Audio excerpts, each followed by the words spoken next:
Hi friends, இன்றைக்கி வீடியோவில் ஒரு கப் அரிசி மாவு வச்சு நல்ல சாஃப்டான கொழுக்கட்டை எப்படி செய்கிறதுந்தாங்க பார்க்க போகிறோம். இந்த பிடி கொழுக்கட்டை இந்த மாதிரி நீங்கள் செஞ்சு பாருங்கள். எவ்வளோ நேரம் வச்சுருந்தாலுமே கொழுக்கட்டை நல்லா சாப்பிட்றதுக்கு சாஃப்டாக இருக்கும். இப்போ வாங்க இதை எப்படி செய்கிறதுன்னு பார்த்துடலாம். இப்போ இதை செய்கிறதுக்கு ஃபஸ்ட்டு ஒரு சின்ன பாத்திரத்தை ஸ்டவ்வில் வச்சுட்டு 3/4 கப் அளவுக்கு பொடிச்ச வெல்லம் போட்டுக்கலாம்.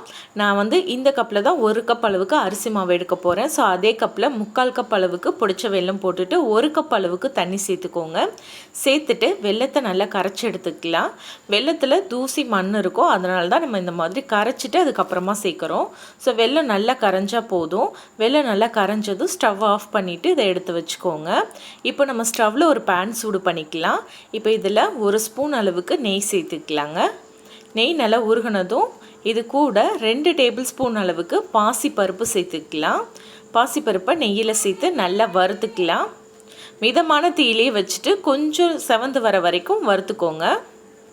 கொஞ்சம் நல்ல வாசனை வரணும். ஸோ அந்த அளவுக்கு வறுத்துக்கோங்க. அப்போ தான் நம்ம கொழுக்கட்டையை வேக வைக்கும்போது பாசிப்பருப்பும் நல்லா வெந்து சாஃப்டாக இருக்கும். இப்போது பாசிப்பருப்பை நல்லா வறுத்தாச்சு.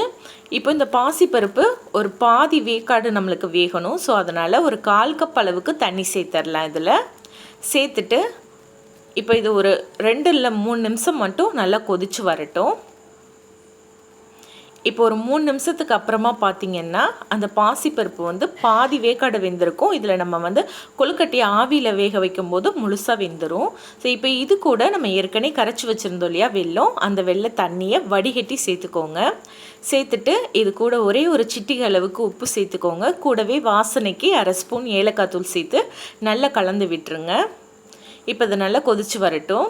இப்போ இது கொதித்து வந்தது. இது கூட 1 கப் அளவுக்கு அரிசி மாவு சேர்த்துக்கலாம். இது நான் கடையில் வாங்கின பச்சரிசி மாவு தான், கொழுக்கட்டை மாவு கிடையாது. நார்மலான அரிசி மாவு தான்.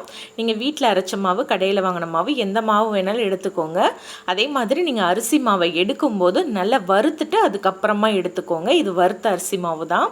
இப்போ மாவை சேர்த்து நல்லா கலந்துக்கலாம்.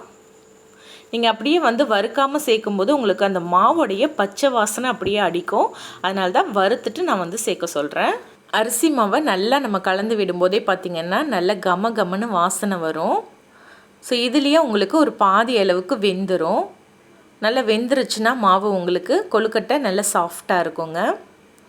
இப்போ நல்லா எல்லாம் ஒன்று போல் கலந்து வர மாதிரி கலந்து விட்டுக்கலாம். முதல்ல பார்க்கும்போது பார்த்திங்கன்னா அரிசி மாவுக்கு வெள்ளை தண்ணி பத்தாத மாதிரி இருக்கும். ஆனால் 1 கப் அரிசி மாவுக்கு 1 கப் வெள்ளை தண்ணி கரெக்டாக இருக்குங்க. உங்களுக்கு ரொம்ப மாவு ட்ரையாக இருந்துச்சுன்னா மட்டும் கொஞ்சமாக சுடு தண்ணி சேர்த்து நல்லா கலந்துக்கோங்க. இப்போ நல்லா ஒன்று போல் சேர்ந்து வர மாதிரி நல்லா கலந்து விட்டாச்சு. இப்போ நம்ம ஸ்டவ்வை ஆஃப் பண்ணிவிட்டு இதை மூடி போட்டு மூடி வச்சிடலாம். அப்படியே அந்த சூட்லேயே ஒரு 4 நிமிஷம் அப்படியே இருக்கட்டும். 4 நிமிஷத்துக்கு அப்புறமா இப்போ இது கூட 1/4 கப் அளவுக்கு துருவின தேங்காய் துருவல் சேர்த்துக்கலாம். 1 கப் அளவுக்கு அரிசி மாவு, 3/4 கப் அளவுக்கு வெல்லம், 1/4 கப் அளவுக்கு தேங்காய் துருவல், 2 டேபிள் ஸ்பூன் அளவுக்கு பாசிப்பருப்பு சேர்த்துருக்கோம். இப்போ தேங்காய் துருவல் சேர்த்து நல்லா கலந்ததுக்கப்புறமா இப்போ பிடி கொழுக்கட்டை மாதிரி பிடிச்சிக்கலாம். கொஞ்சம் கொஞ்சமாக மாவு எடுத்து உள்ளங்கையில் வச்சு நல்லா லைட்டாக அழுத்தம் கொடுத்தீங்கன்னா, விரலால் அழுத்துனீங்கன்னா உங்களுக்கு பிடி கொழுக்கட்டை சேஃப் கிடைக்கும். இந்த மாதிரி செஞ்சு எடுத்துக்கோங்க. இப்போ மீத இருக்க எல்லா மாவையுமே இதே மாதிரி நம்ம பிடி கொழுக்கட்டையாக பிடிச்சு எடுத்துக்கலாம். கொழுக்கட்டை அச்சு இருந்ததுன்னா நீங்கள் கொழுக்கட்டை அச்சுலேயும் செஞ்சு எடுத்துக்கலாம். ஸோ இப்போ நம்ம எல்லா மாவையுமே பிடி கொழுக்கட்டையாக பிடிச்சு எடுத்துக்கலாங்க. நான் இன்றைக்கி இட்லி தட்டில் தான் வேக வச்சு எடுக்க போகிறேன். ஸோ இட்லி தட்டில் ஒரு துணி போட்டு வச்சுருக்கேங்க. துணி போட்டு நம்ம வேக வைக்கும்போது கொழுக்கட்டை நல்லா சாஃப்டாக இருக்கும். இப்போ எல்லா மாவையுமே நான் கொழுக்கட்டையாக செஞ்சு எடுத்துட்டேன். இப்போ இதை வேக வச்சிடலாம். இப்போ அதை வேக வைக்கிறதுக்கு இட்லி பாத்திரத்தில் நான் ஏற்கனவே 2 கப் அளவுக்கு தண்ணி சேர்த்து தண்ணியை நல்லா கொதிக்க வச்சுட்டேன். தண்ணி நல்லா சூடானதும் இட்லி தட்டை நம்ம உள்ளே வச்சுட்டு மூடி போட்டு மூடி ஒரு 10 நிமிஷம் இதை வேக வச்சுக்கலாம். 10 நிமிஷம் வேக வைக்கும்போது தான் அந்த பாசிப்பருப்பு எல்லாமே நல்லா வெந்து சாஃப்டாக இருக்கும்.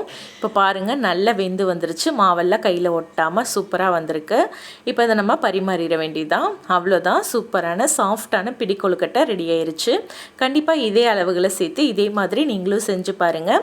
செஞ்சு பார்த்துட்டு எப்படி வந்ததுன்னு கமெண்ட்டில் சொல்லுங்கள். இந்த கொழுக்கட்டை ரெசிபி உங்களுக்கு பிடிச்சிருந்தா லைக் பண்ணி ஷேர் பண்ணுங்கள். சப்ஸ்கிரைப் பண்ணலைன்னா மறக்காமல் சூர்யாஸ் கிச்சனை சப்ஸ்கிரைப் பண்ணிக்கோங்க. தேங்க்யூ.